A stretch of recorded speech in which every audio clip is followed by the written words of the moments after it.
A lot can happen in just a few hours. Sometimes it just feels like we're on shaky ground with these markets. Gold and silver took a pretty big hit today, and we're going to talk about it in this video as we explore.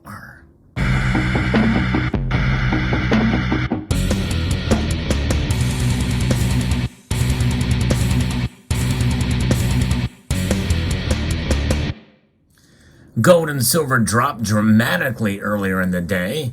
A pretty big plunge, over 2% for both metals. But where do they stand now? Well, I'll get to that in a moment. I like to talk about the news of the day with regards to precious metals. So if you enjoy videos like this, I hope you will consider pressing that thumbs up button down below, sharing this video, and engaging with the channel with some comments and subscribing if you haven't done so already. But here we are. The lot of data has come out, and we are going to talk about some of that data and how it relates to precious metals.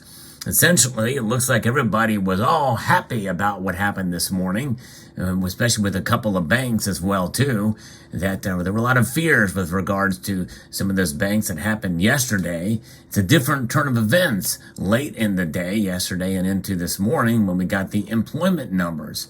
And this is where we are now with gold and silver prices, taking a pretty big dip as job growth, as the Fed-led rally essentially has fizzled now. Gold beat a fast retreat on Friday, according to Reuters, after stronger than expected U.S. payrolls data tempered expectations of interest rate cuts from the Federal Reserve. And the U.S. gold futures are now lower now. Haven't broken through that $2,000 mark yet, but they are down. But those gains were quickly unwound as U.S. employers boosted hiring in April while raising wages. The data will not lead the Fed to hike rates in June, but it will likely remind the rate cut fanciers to settle down a bit. But this is pressuring zero-yield gold, according to Tai Wong, an independent metals trader based out of New York. Also weighing on gold is the 10-year Treasury yields rose after the jobs data, dulling non-yielding bullion's appeal. Any further economic data that points to a cooling U.S. economy and therefore to rate cuts in the mid to long term is likely to support the price of gold. Conversely, positive surprises are likely to weigh on prices, sending them down, according to Alexander Zumpf, a precious metals dealer at Heraeus. Also on the radar are the developments surrounding the U.S. banking sector and the U.S. debt ceiling. Two really big things that are going to have a push towards the precious metals. And when we saw the prices dip pretty dramatically this morning as we were digesting the employment data, I think maybe some smart analysts started to think about what is behind some of the data that is coming out. Why? Because of the chefs at the Cook the Books Club. That's right. Essentially, that is why they tweaked these numbers. The last two months that we saw employment data come in, they were revised downward. In other words, there weren't as many jobs created as they originally had initiated or they had published. Likely that's going to happen as well here. Again, we got other employment data that didn't seem so good. In fact, that is part of what led to the rally of gold and silver. So there's mixed messages here in the labor market. And the Federal Reserve has got to weigh through this and decide what to do about it or what to believe. Because here's the thing, folks. We are now in presidential election season. Like it or not, the minute that first candidate announces they're going to run for president means that we are in presidential election season. And it's starting earlier and earlier, it seems, but this is the time when you do it. And essentially it boils down to two parties, and that's why politics plays a huge role in the gold and silver prices, both geopolitically and domestically as well. And this is a domestic play because the administration, who the head of that administration is the president of the United States, wants to win another term as president. So bad employment numbers are not a good thing in the debate of economic debate. And so that's where we stand with the employment numbers, and that's why I think they're being cooked. Now, you could make the same argument on the other side as well too, in the election of 2020.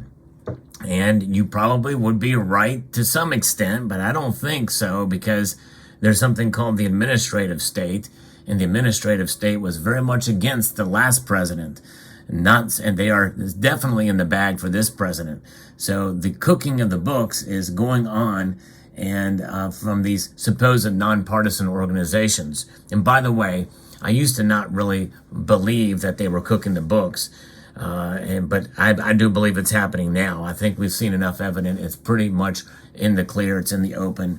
Most everybody knows the administrative state is a real serious problem in this country. It really has been since the 1960s, since the Great Society of Lyndon Baines Johnson.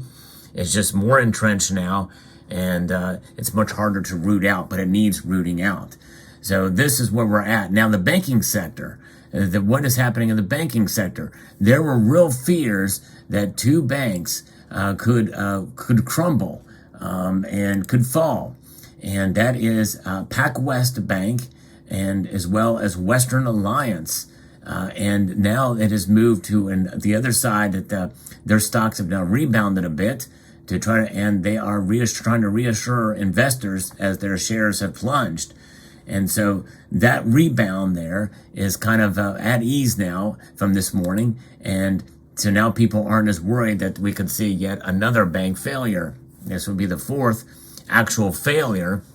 There was another bank early on that closed down voluntarily. It didn't collapse. In other words, they knew they were on their way out. And then when you have Credit Suisse, which is an overseas bank, still none of it good. All these banks closing down and the threat of it. So we have these other two banks that are now being talked about here for a potential being a fall, and other more regional banks. And that just has a lot of people on edge now. If we see further panic around the debt ceiling or U.S. banks, hold on to your hats, as I fear price action could get nasty around these highs and punish bulls and bears.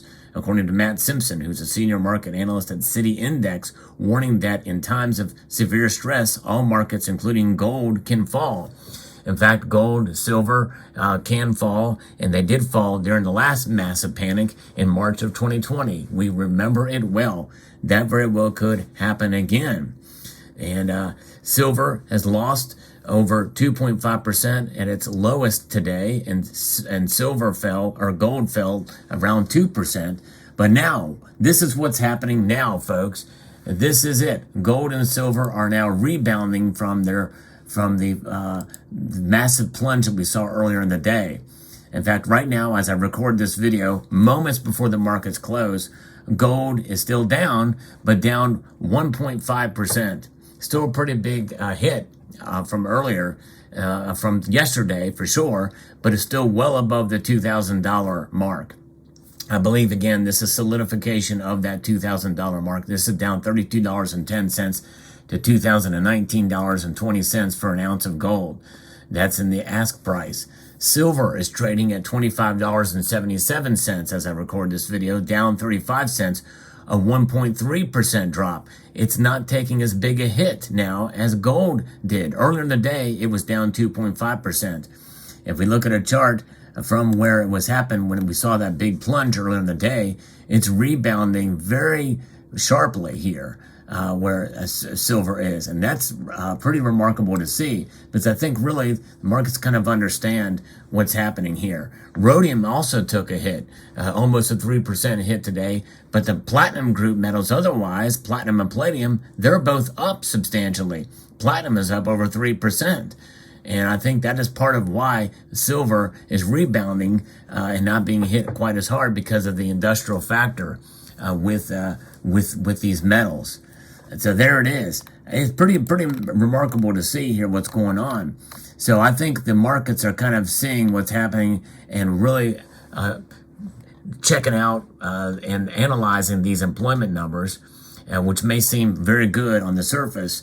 And more than likely, the Federal Reserve is going to likely pause in June. They will not raise their rates. And I think that's back on the table again, which means that Sunday night should be interesting as this information is digested over the weekend.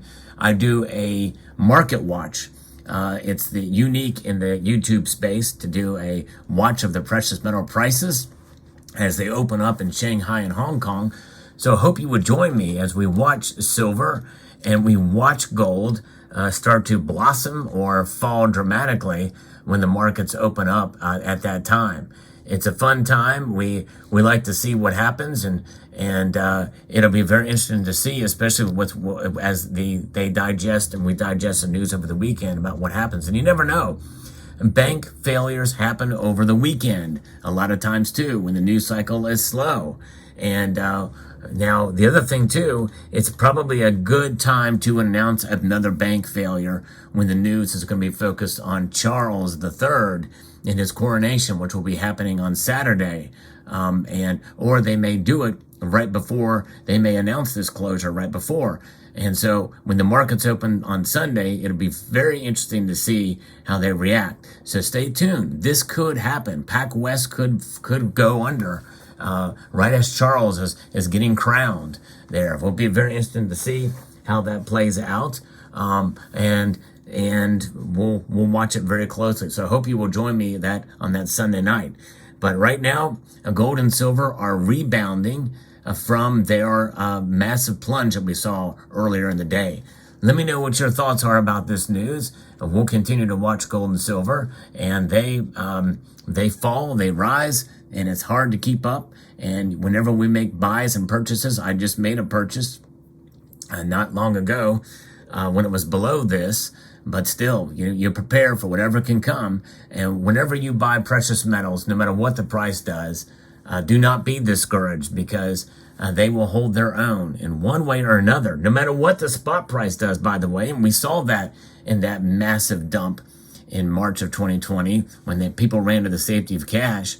Many of us were buying precious metals, running to the safety there, and we were paying high premiums for it too. There is a decoupling from the metals markets that we're seeing with gold and silver. And as people get jaded by the markets in general and how gold and silver are priced, I think we might see the beginnings of a new era for both gold and silver, and with the understanding and recognition that gold and silver really in the physical form, they just are different. You can no longer use the spot price to measure their value. And so we may see a decoupling there and maybe a new physical market emerge. That would be quite interesting, would it not?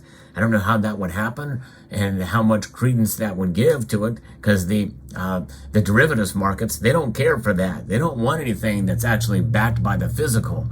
Maybe that's for a subject for another video. But let's digest this information and let me know what your thoughts are in the comment section below. I hope you found this video informative, insightful, and educational. I'd like to extend a multitude of gratitude to all of you for taking the time to watch this video, and to encourage you to please rate, share, comment, and subscribe.